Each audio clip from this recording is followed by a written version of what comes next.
I grew up loving Halloween. Even at 22, I still went trick-or-treating with my younger cousins.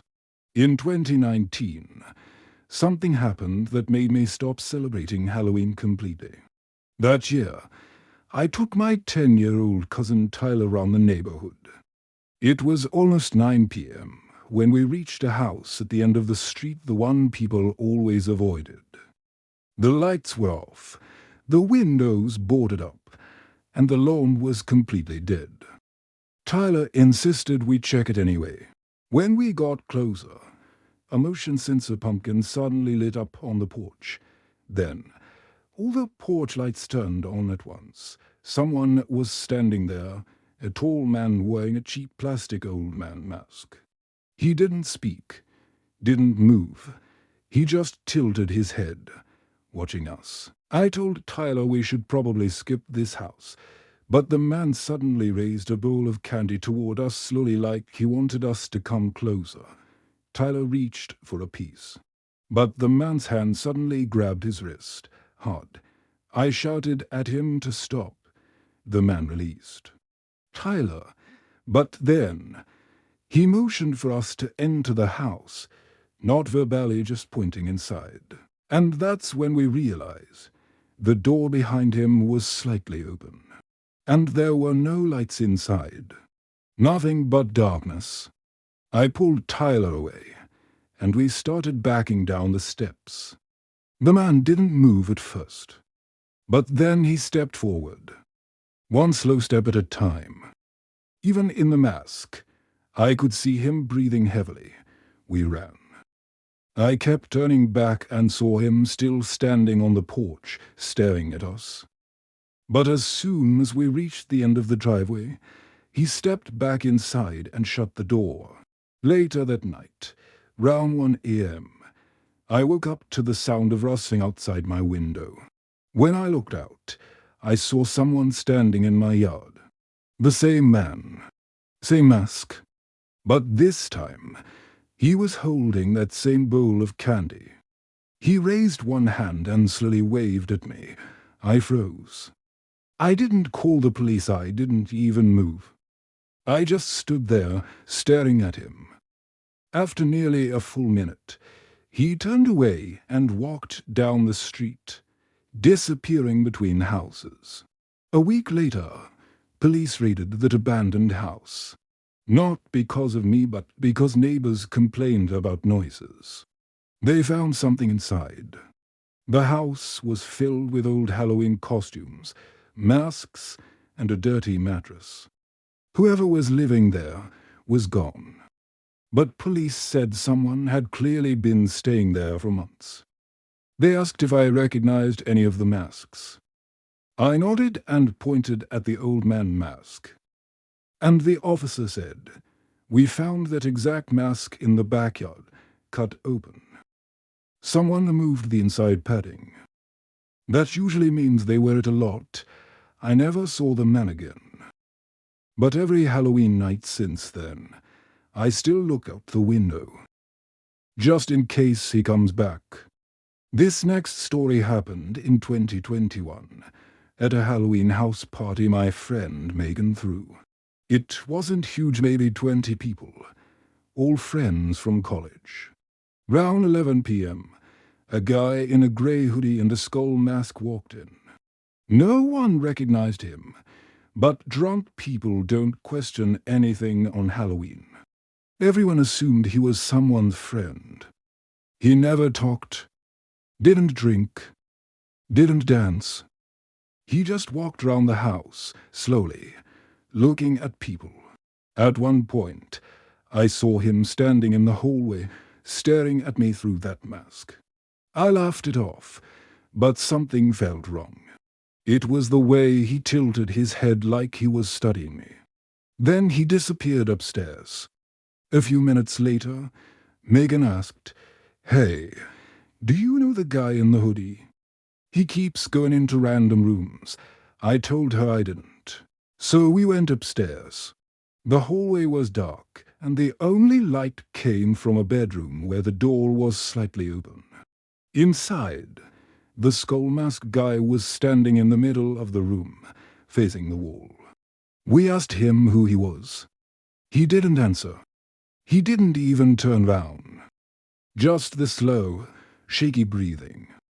Megan reached for the light switch and he suddenly turned his head toward us. Not his body, just his head. I felt the air leave my lungs. Megan screamed for him to get out.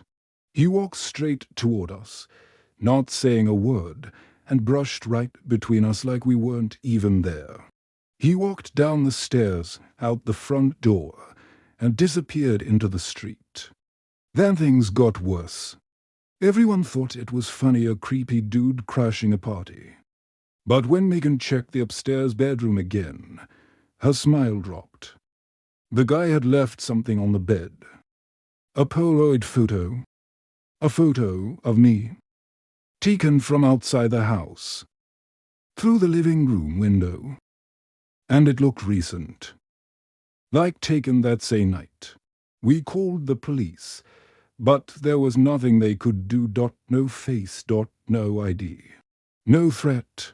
For weeks, I kept seeing a man in a grey hoodie on campus, always far away, always walking in the opposite direction. I tried to convince myself it was just anxiety. But last Halloween, someone slipped a Polaroid under my dorm door. It was my bedroom window. Taken from outside. Taken at night.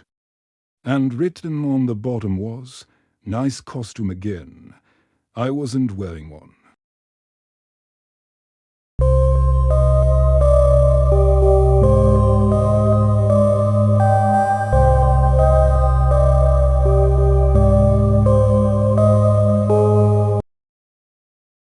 This last story comes from a man who works security at a large pumpkin patch attraction.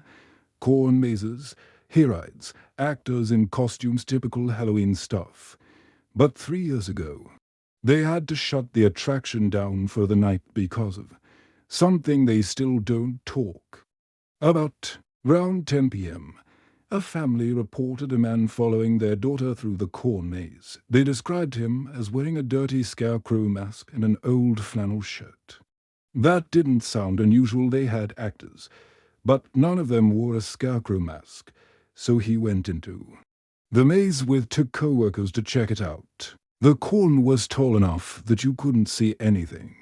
Every noise sounded like it was right next to you. About 10 minutes in, they found footprints. Their footprints. Not boots. Not shoes. Their feet. They led deeper into the maze.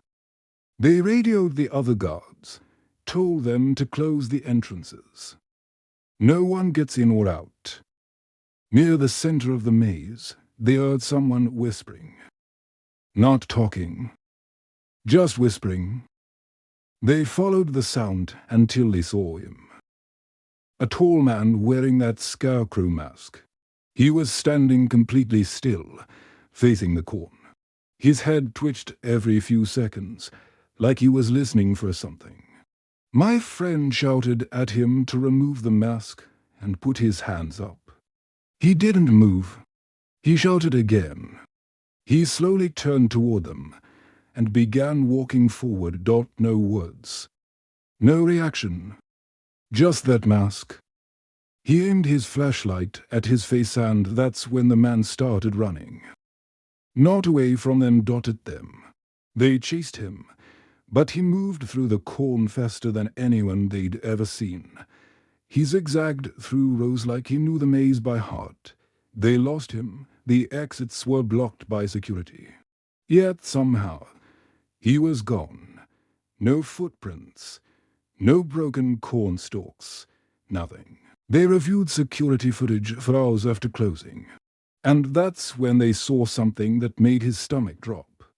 The Scarecrow Mask Man entered the maze at 8:11 p.m. But he never passed the ticket booth. He never bought a ticket. He never came from the parking lot. He just appeared at the entrance on camera, walking out of the corn, as if he had already been inside. The worst part, Each year since then, the pumpkin patch gets an anonymous photo mailed to the office. Same photo dot the maze. Taken at night. But in every photo, there's a figure in a scarecrow mask standing somewhere in the corner. Never in the same spot. No return address. No fingerprints. Just the same note written on the back. See you again next Halloween. Thanks for watching. Remember to like and subscribe for more true horror stories. Stay safe out there.